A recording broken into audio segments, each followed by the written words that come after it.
Okay. Um, Hello, Ichsan. How are Hello. you today? It's a pleasure for you to be joining and to talk to you today and to hear from you and get to know some of your experience as an executive coach.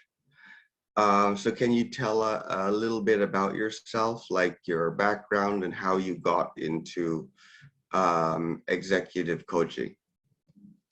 Well, there wasn't any words coach during my career, so I kind of like missed that. However, on the side, I've been very interested in psychology. Jadi dari SMP, saya tuh sudah tertarik dengan ilmu psikologi. And my Mhm. career has been in marketing and sales. That is heavily influenced by psychological theories. So that's how I slowly get attracted to psychology. My career Okay. has been in multinational companies, and they're good in training employees, especially middle management up. However, in my career, I noticed itu tidak ada pendampingan, coaching, Mm, heavily trained, but sesudah itu, we're kind of like bebas, berkreasi, and tidak diingatkan how actually the tricks and traps, uh, tipsnya dan jebakannya bagaimana ini dalam menerapkan teori. so there's seperti tidak ada mentor yang terus meng-guide gitu dan bantu development-nya gitu. Ya, Betul nggak? betul sekali. Di situ saya mulai merasa kayak ada yang missing di career. So that would be my background actually, how I became coach. Mhm. Well trained as an executive, actually I was in C-level, direktur marketing sales itu 2 kali di 2 perusahaan yang berbeda. Mm. So the technical skills saya mumpuni, saya mampu, but I'm lacking of the soft skills. I totally missed that. That was my huge blind spots. That's how I get Mm. into coaching. And you mentioned mentoring. Later on, I realized mentoring and coaching is big difference. Mentoring tends Mhm. to be senior to junior, orang yang lebih tinggi berpengalaman senior terhadap junior. Sementara coaching, coaches respect who you are, your strength, Mhm. your potentials, and they more concerned to what you are capable to do in the next following weeks and forward for your own personal development to be Right. the best version of you. Itu yang bikin saya Right. tertarik dengan coaching. Right. Exactly. Coaching is really about two people who are on the same level trying to discuss and figure out what I guess what some of the root problems or challenges they're going through. So you're quite right. There's a big difference between mentoring and coaching. So you, based on your experience, how long now have you been an executive coach? And can you give some examples of maybe some of the challenges your clients have had and that you've had to help them with? Saya sudah menjadi executive coach sebenarnya tanpa disadari years back. Since 40-year-old, I was involved in a separate method, not the current method I am subscribed to. Metode yang saya pakai sekarang adalah International Coaching Federation, ICF USA. That Mm-hmm. time it wasn't ICF USA. So, Mm-hmm. but I was much more involved in group coaching, much more educational, Okay. not leadership. But in the past few years, I got attracted to leadership coaching, career coaching, and business coaching. So my typical clients can be business people and mostly employees at all levels. Jadi Okay. So, walaupun saya executive coaching tends to be like senior position, but I'm open to younger position, junior position. right. And I found that the challenges that they have is they're not prepared. They're not Mm-hmm. prepared to communicate when they relate to their bosses, their colleagues, of what they want to do in their career. Absolutely. Absolutely. They're usually very listless. They're not sure where to go, right? Mhm. How to get there. But I'm interested in something you said earlier, which is you started out more as a group coach, Mhm. but then kind of evolved into more of a personal one-on-one executive coach. So what happened there that pivoted you towards that? Well, I see the depth of the issues, the challenges that as an executive faces, itu sangat spesifik, sangat Mm-hmm. personal, that Yeah. to a certain degree, you cannot address that in a group. Yes. As a Okay. younger employees, yes, the issue is pretty common. They do not know their strength. They do not know how to identify their roadmap going forward, what they want to pick as per like technical versus soft skills. Karena kan kalau ingin menjadi seorang leader harus punya technical skills. As an engineer misalnya, mathematician, what have you. Yeah. Tapi begitu Absolutely. semakin senior kan leadership is about engaging with other people, empathizing with other people, and how to relate to one another in social setting, for example, Yeah. networking, gitu. Nah, itu challenge-nya yang sulit di-address when you are in group context. And I notice as you become senior, it becomes much more complex to be addressed in group. So Yes. today I do both. I do give group coaching and also one-on-one coaching. Okay. Okay.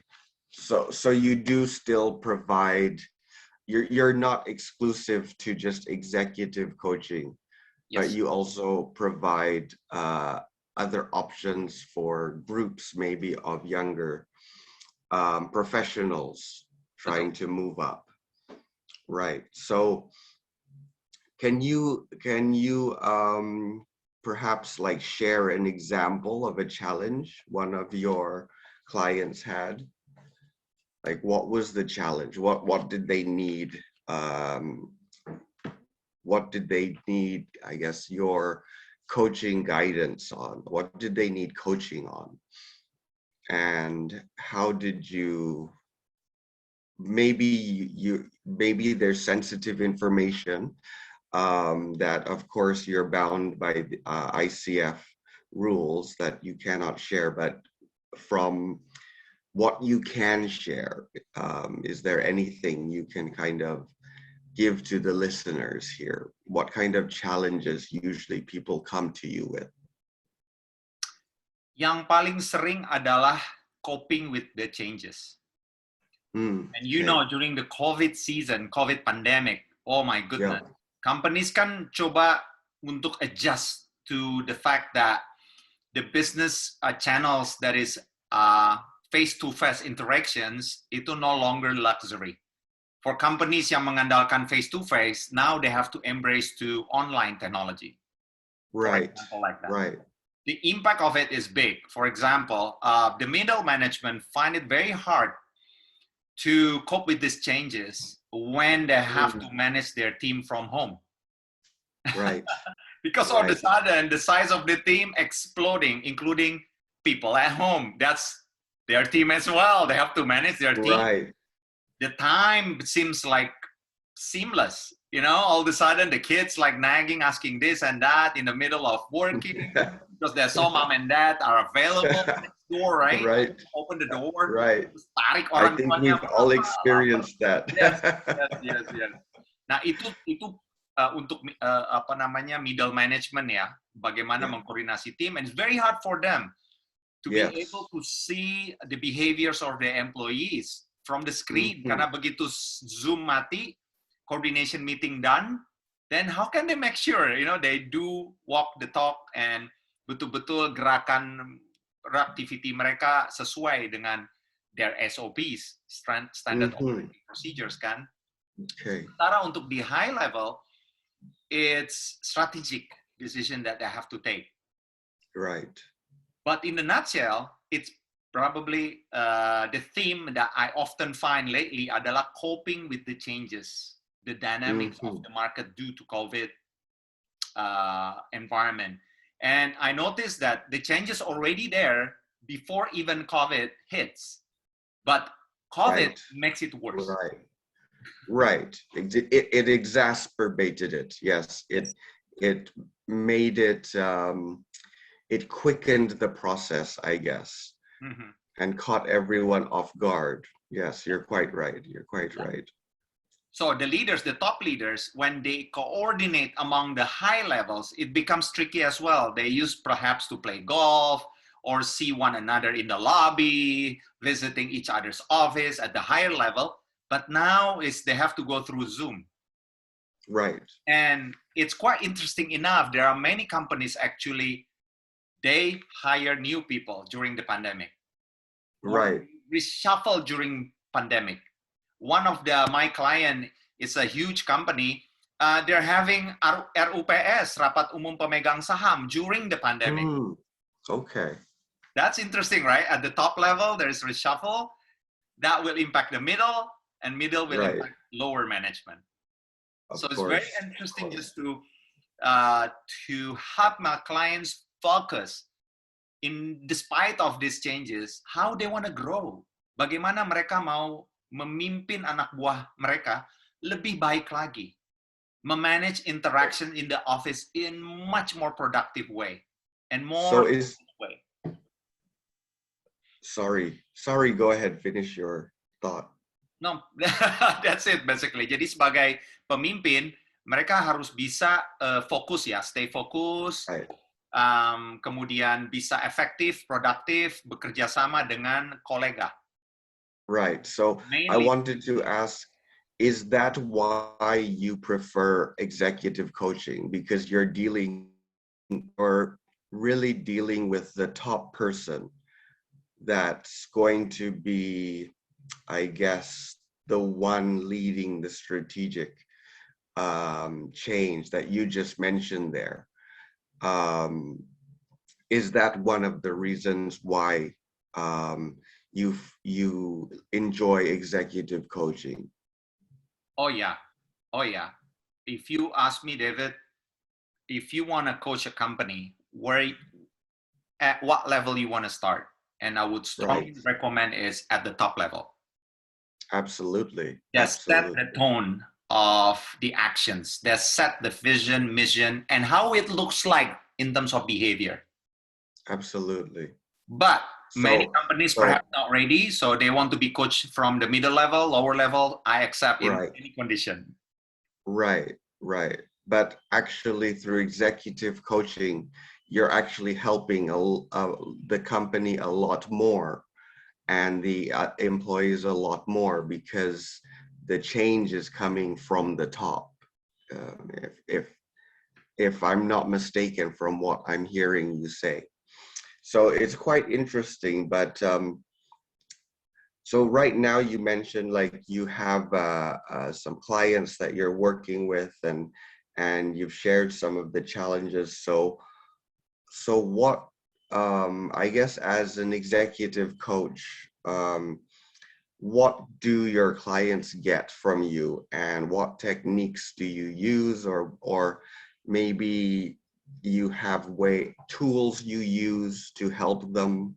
Of course, maybe some of the information is sensitive, but just sharing a little bit of what do your clients get from taking these sessions with you, or do you provide them tools and other ways to measure the changes or the progress that you both have come to a conclusion to in your discussions while coaching? Well, I do give them tips. Kalau diminta ya, karena coaching itu lebih mendampingi, bukan training, bukan mentoring. So unless asked, I won't give them like tips. Nah, tips itu juga seringkali yang simple. Probably they already knew, tapi mungkin lupa atau tidak terfikirkan sebelumnya. Misalkan very basic ya. I think you as a psychologist, David, will agree that the basic fundamental to be mentally health is sleep well. Of course. Of Dan course. banyak orang tidak sadar bahwa sleeping well is basically you got the most REM, rapid eye movement. Nah, itu contoh teori yang saya kenalkan ke mereka. Rapid eye movement menentukan pules nggak tidurnya. Okay. Karena kalaupun tidurnya 8 jam tapi restless, it won't do much to your brain pada saat harus mengganti sel-sel otak yang perlu di-rejuvenate. That's the issue kan umumnya gitu. Jadi tips seperti emotional intelligence, itu teori yang sangat-sangat dikenal. And they miss that actually 5 components in emotional intelligence is something to do with you. 3 big elements is something to do with you. Motivation, self-regulation, and self-awareness, for example. These are critical before you move to the next level, which is being empathical to others and being ready to socially connect to other people. Jadi orang terlalu fokus, nih orang lain kayak gimana ngadapin komunikasinya gitu. But they miss the fact that in order for you to relate to other people, to a group of people, you have to be sure, are you aware of yourself? What do you want? What is the objective of your career? Kemudian juga kamu self-regulate, meaning kan ada orang yang kalau lapar misalnya mood-nya itu wah gampang marah gitu. Nah kalau dia aware artinya don't conduct a meeting unless your belly is full. Kalau belum makan belum sarapan jangan meeting karena you are prone to be emotionally unstable. Kalau belum makan. So what you're kind of offering is really helping them develop personally also, like find out that balance that they need for themselves first. Okay, so that's one of the steps. Are there any others you can share? Sure. So those are like more personal. And another thing too, that I enjoy meeting leaders. In my line of service, sometimes saya nggak ketemu leader juga nggak apa-apa gitu ya. Tapi most of my clients, they're leaders. They're CEOs, directors, middle management. Nah, mereka perlu diingatkan, what level are you in? Saya menggunakan metode John Maxwell, 5 level of leadership, L1, 2, 3, 4, 5. They need to be aware where they are right now. Karena ini fluctuate, David. Sometimes life gets in the way and berubah. Absolutely. All of a sudden you thought you're level 4 leaders, but actually you're level 2. Or you're level 2 leader, you are given promotion, dikasih promosi yang pekerjaan yang baru ini adalah level 3 leadership. Yeah. Okay. He has been operating, dia selama ini bekerjanya di level 2 gitu. Nah, dia nggak sadar, he has to advance himself to level 3. Of course. And perhaps bosnya nggak ngerti karena dia nyaman. Oh, saya udah terbiasa kerjanya sama dia. Dia udah ikut saya lama. Jadi nggak disadari orang yang dia buddy-buddy ini, teman lama mungkin ya, udah sering kerja sama, itu membutuhkan development. Dan mereka tanpa disengaja saling kerja sama. So the boss back him up because he's one of his favorite. Jadi dia kan favorit gitu loh, ditolong-tolong begitu. Tapi not healthy for this level too. Not what you know, but who you know sometimes. Yes, exactly. Yes, absolutely. Nah, itu beda. Misalnya contoh ya, level 2, itu emphasis-nya sama developing relationship. Jadi kamu harus bisa punya skill, si klien ini, untuk membangun relationship. That's the issue. Nah, level 3, itu performance. Can you imagine? You struggle to improve your performance, but you fail to develop the necessary relationships across the board. Okay. To be able to perform, you need to drive your team and other teams as well. Absolutely. Dia harus bisa mengelola timnya sendiri dan juga tim-tim orang lain bagaimana cara bekerja sama. Nah, kalau dia belum mumpuni, belum jago di level 2, which heavily emphasize on relationship. Can you imagine how he maintained very aggressive targets, performance level? Yeah. At level 3, it's almost impossible. Pastinya nggak konsisten, pastinya like naik turun nggak keruan gitu. Those struggles, I'm so semangat ya untuk menyemangati mereka, mengingatkan mereka, hey, do you know what? You are in level 3 positions. You are in the position to produce consistent performance. Otherwise, something not right.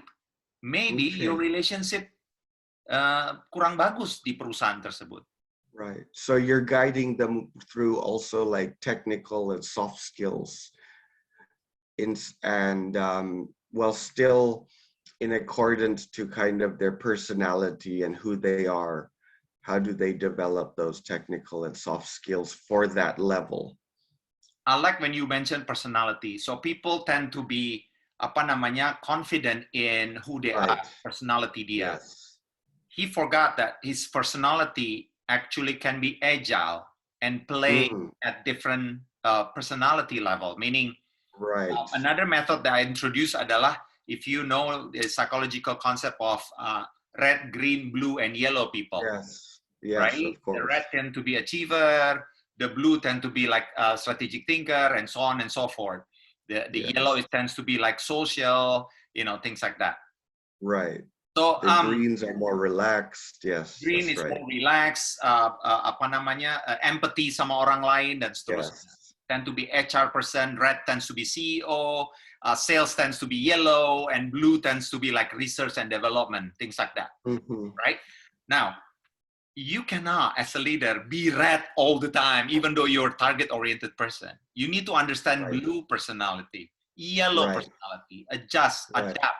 Nah, ini bos-bos yang udah direktur ini sering nggak lupa gitu. That they need to be agile.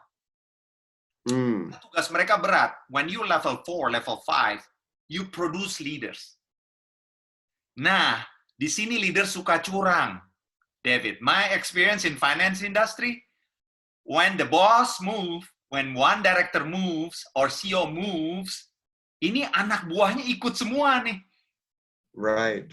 Some people that he has groomed for so many years, itu ikut-ikut tuh keluar juga. So can you imagine, dia move ke new company, what happened with the existing teams in the new company? Right. Kasihan sekali, because there is a sense of gangship di situ. Jadi kayak main geng, main kelompok gitu.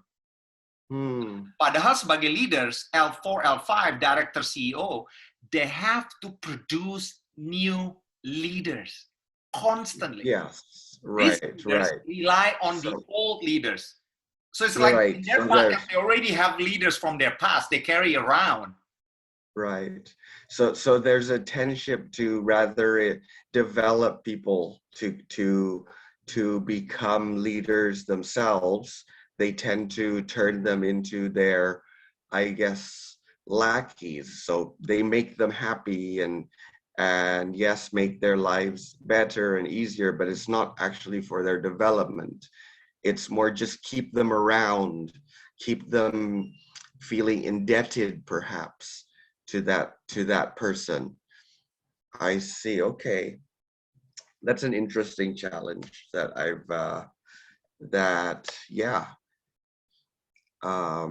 so thanks for sharing some of those challenges. Can you give an example though of a client that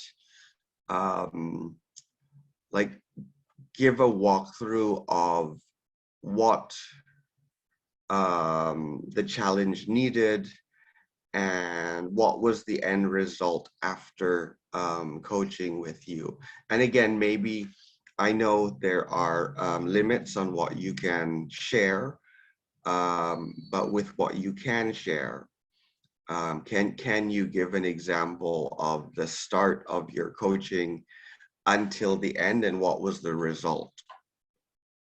One case is, of course, I keep this confidential. One case adalah this leader, ia merasa uneasy dengan gaya manajemen saat itu. Dan kemudian, nggak lama kemudian, ada pihak luar, investor baru yang ingin masuk. So that means at the top level, corporate culture will change. Corporate culture itu bahasa canggih ya. Tapi bahasa lapangannya adalah gaya CEO, gaya shareholders akan beda kan?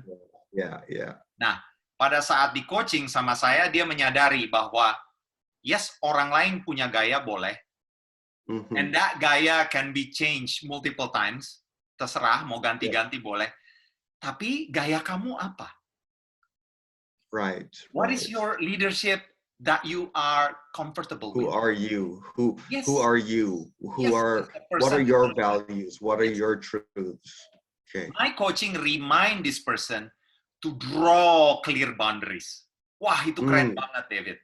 Dia bilang, oh, setelah di coaching dia sadar kan, who actually this person is, my client is, apa yang dia mau, dan apa yang orang lain harus hargai. Karena kalau tidak dihargai, dia nggak mau. It's like, wait. Kamu trespassing my boundaries. That's not fair anymore. Right. Nah, dia jadi confident. Dia draw a very strong line. Dia tegas mengambil posisi. This is what I want. This is what I need. I'm willing to cooperate. Saya bersedia kerjasama. But please respect my boundaries. Right. On that, saya nggak mau. Dia bilang begitu. Dan tegas sekali. Dan truthfully, dia menjadi kreatif gitu, bagaimana mengkomunikasikan ini. Karena kan tricky ya. Kita nggak bisa bilang, oh kamu nggak boleh gini, nggak boleh gitu ya. Kan bos-bos itu shareholders nggak mau ya pakai telunjuk begini.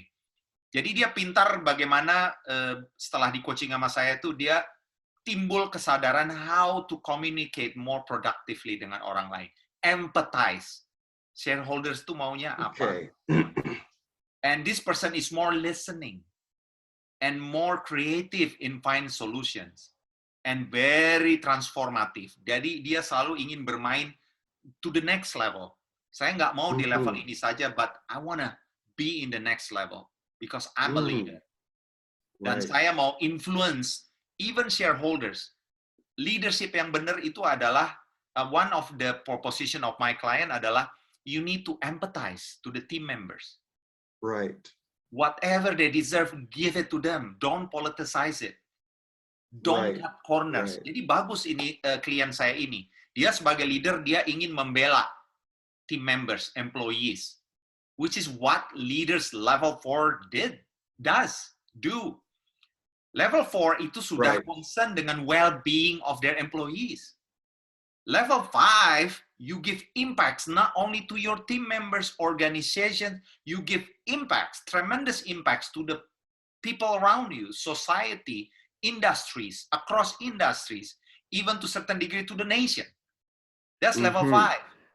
So level 4, if you cannot empathize to your own people, to your own teams, not care to their well-being, their leadership development, how can you be in level 5? So that will give my client probably a clear quo vadis ya, mau kemana kamu gitu. It's okay if you want to be level 2 leader. It's okay if you're comfortable level 3 leader. But it is not fair. Nah, ini biasanya David yang clear penting ya. If it's not fair for people around you, if you hold leader level 3, saya level 3 gitu ya, atau direktur, tapi cara kamu berinteraksi, kamu masih level 2, masih kepala bagian gitu loh. Padahal posisi kamu direktur. Right. So you know, at every level there's higher responsibility. You're responsible for more people, right? And so one of the things I guess that you're helping them through is being able to really understand their personality, their values, their I guess their truths, we can say, also what they truly believe, and then use that to set the boundaries, to communicate better, and in overall actually make it easier for the people around them, including themselves. So that's that's very interesting that by impacting this one person, you're actually impacting a lot of people around this person, and those people could be impacted and impacting other people as well. So there's a large kind of ripple effect, so to say, through your coaching. So do you have any tips? Just maybe not giving away all your secrets of the trade, but do you have any like simple tips that you can give to the listeners here that could maybe just kind of give them a start or a starting point? Everybody needs a coach. Absolutely. Pengalaman saya ya, David ya. Pengalaman saya waktu berkarir. Teman bisa kita ajak ngobrol. Mm-hmm. But pay attention next time you talk to your friend. Pay attention. Mm-hmm. Coba kamu bawakan masalah kamu. And see how many minutes mereka mau mendengarkan kamu sebelum mereka switch the subject from your issue into their issue. Right. Right. Yeah, that happens so much. Yes. So much and so quick. Mereka langsung bicarain masalah mereka. It's very human. It's very common. It's okay. Right. Tapi if you bring a very sensitive, important subject for your personal development, that conversation with your friend means nothing. Right. Right. The focus will not be there. Right. Because, well, when we're talking with friends where I guess they're also trying to talk back at us, right? They're not listening. They're waiting for their turn to talk, basically. Yes. Okay, you're talking now. When is it my turn now? Yes. Okay. So you know, you said everyone needs a coach. So maybe if you could explain to our listeners, because I'm a coach, I understand that I believe that everyone needs a coach. But maybe for our listeners, what's the difference between a coach, an advisor, a consultant, a mentor? And why does everyone need a coach, not a mentor or advisor or consultant? Consultant, they come with a plug and play kind of methods. Oh, you have this situation. Here's the method. Mm-hmm. Let me teach you how. Yeah. Advisor, you know, based on my experience, is like this. Oh, I listen to you. I hear you. Fine. This is, I think, what you should do. They tell you what to do, basically. They tend to tell us what to do. As a consultant, as a mentor, as a teacher, trainer, and things like that. But coach is different. In my experience, my clients, they're all smart. They all have enough knowledge to move to the next level. Tapi mereka butuh pendampingan karena perlu diajak berpikir, mengulas, for example, what is important to you today, going forward. Mereka baru mendengarkan, let's say, Elon Musk talking, but Elon Musk is living in the US. Elon Musk has different kind of situation, very different ramifications. Detail kehidupannya berbeda, tujuan beda.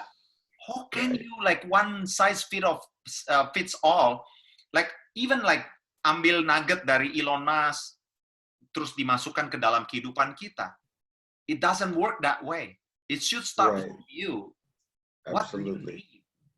You know, ternyata time management. You don't need to be in Jack Ma's class to understand time management.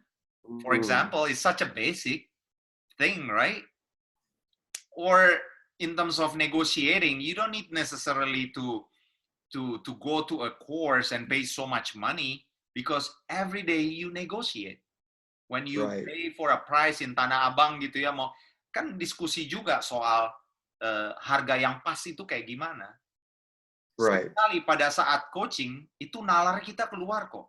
Oh, negosiasi itu pertamanya kita harus tahu apa yang kita mau. Mereknya apa, fungsinya apa, gunanya apa. Kalau sudah dibeli, makainya gimana, return on investment-nya gimana. Itu pertanyaan pendahuluan sebelum negosiasi dimulai. What do you want? What do you want to achieve? Dan seterusnya itu yang sering terlupakan. They just want to jump in on the table and start negotiating and try to pretend that, oh, I know what I want. I'm pretty good. They go in there actually not knowing, but they just have an idea of maybe what what they hope to get out of it without knowing what they really want to get out of it. That is absolutely quite common in my experience as well. So I guess just to kind of clarify for our listeners, basically, advisors, they tell you what to do. It's more general, and it's more a one size fit all thing. And consultants, they do come in, but they also give kind of a very general view of what's happening generally in the market. Whereas a mentor is a senior, so it's someone you want to listen to. Again, they're kind of telling you what you should be doing and how you should be doing it. Maybe on a more personal level though, but they're still telling you based on their experience. Whereas a coach, you're actually getting to understand yourself better. Coaches are coaching you to understand yourself better and understand that your situation is different from Elon Musk or from whoever other person they're comparing themselves to and trying to get that advice from. So it's yeah, those are some very important differences, right? Being able to find that self-awareness in us and understand what we hold as our values, and being able to use our strengths and understand our situation helps us actually to be able to figure these things out by ourselves through our self-awareness. And then when the next challenge comes up, of course, through coaching, we find deeper who we are and how we can get past that. So there are some pretty big differences that, yeah, I absolutely agree with. So talking with you, Ichsan, you know, we've been talking for quite a while here, but let's say someone wants to get in touch with you. They're interested in what you've had to say during this session we've had. So what do you offer, and how can people get in touch with you? What are the programs you offer? Perhaps who are they for, or are they for anyone? And how can people get in touch with you if they're interested in joining one of your programs? So what I offer to them adalah melihat di mana mereka berada sekarang. So I offer them always a free session. If must, perhaps free 2 sessions. I want to listen to them. I want to know where they are right now. Are you in the middle, mau berubah karir, sedang mencari promosi, atau pindah cabang, atau merekrut tim baru, wherever you are, ayo kita analisa, kita lihat di posisi mana Anda sekarang and how you can be more successful in the next 3-4 months. So coaching is a very result performance oriented. But not just performance yang diminta perusahaan, but performance yang bikin kamu happy. Performance yang satisfying for you. Because so is this like your discovery program, for example? Yep. Karena in the end of the day, you work, you want to fuel your passion. You want to fuel your vision, dream, right? Right.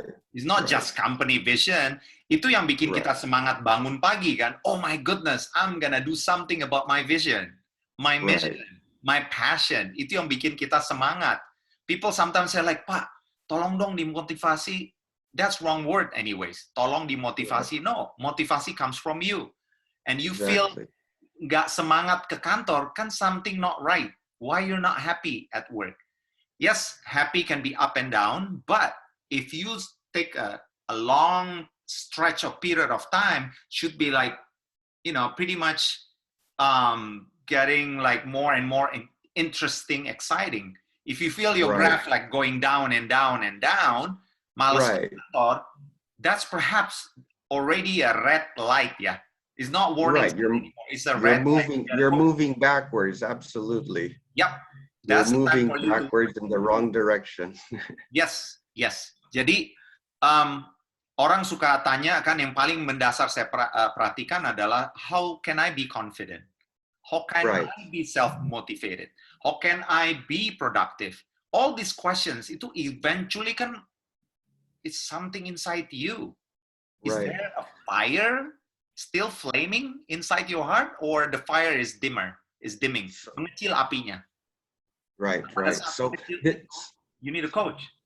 right. So sorry to cut you off here, but your program, how long is it?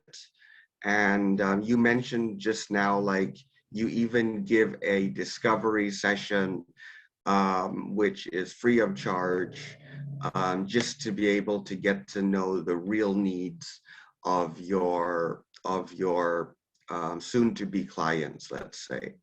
So once they become your clients, what's the duration of the program, and what do you offer in your program? I adjust my programs according to the needs, especially financial needs. Some of my clients may not be able to ready themselves for one-on-one coaching. That tends to be more expensive.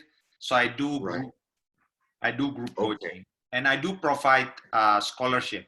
I've been in Indonesian market ya. Saya udah di dunia kerja cukup panjang. So saya memiliki gambaran kira-kira klien saya punya kemampuan berapa, because in a way I see coach is not just for business, it's not just to make you rich, but it's a social work as well. Ini ada masalah yang kemanusiaan, is humanity factor is very thick in coaching to me. Right. So if people so if people want to know more about your offering, about your program, how can they get in touch with you? They can contact me at LinkedIn. Paling gampang di LinkedIn, because I really use LinkedIn a lot. So they can just type in Ichsan, Ichsan Tobing? Tobing, yes. My name is Tobing, and then just mail me, or they'll find you on LinkedIn. Okay. Yes, I have my Any other ways? There. Any other ways they can get in touch with you? LinkedIn, that's the best way. All informations are there. This video will be in my blog as well, in some of my websites as well, or in another way is Vice Coach, coachingindonesia.com. Coachingindonesia.com. They have a Vice Coach program. You can find coach there. So if you type in Ichsan Tobing on their Find a Coach tab, and Anda bisa temukan nama saya di situ, Ichsan Tobing. Okay, that's great. That's great.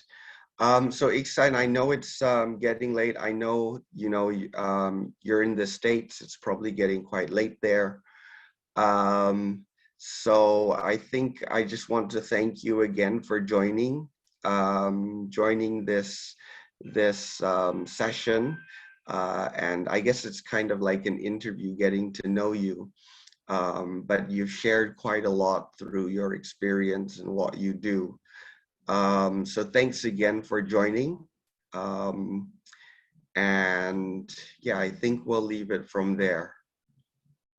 Thank you, David. Thank you so much for having me today. Appreciate this session. I hope I can help your audience as well to know more about coaching, the benefits, and how they can, it's one of the learning tools among training, mentoring. They're all great tools, but please don't miss the other tool that is pretty new for Indonesians, cukup baru, namanya coaching. Put that in your toolbox. It's very useful, it's very powerful to experience. Absolutely. So thanks again, Ichsan, for joining, and hope to have another talk with you maybe sometime in the near future. Sure. Thank you, David. My pleasure. Thanks. Have a good evening there. Bye. Take care. Bye.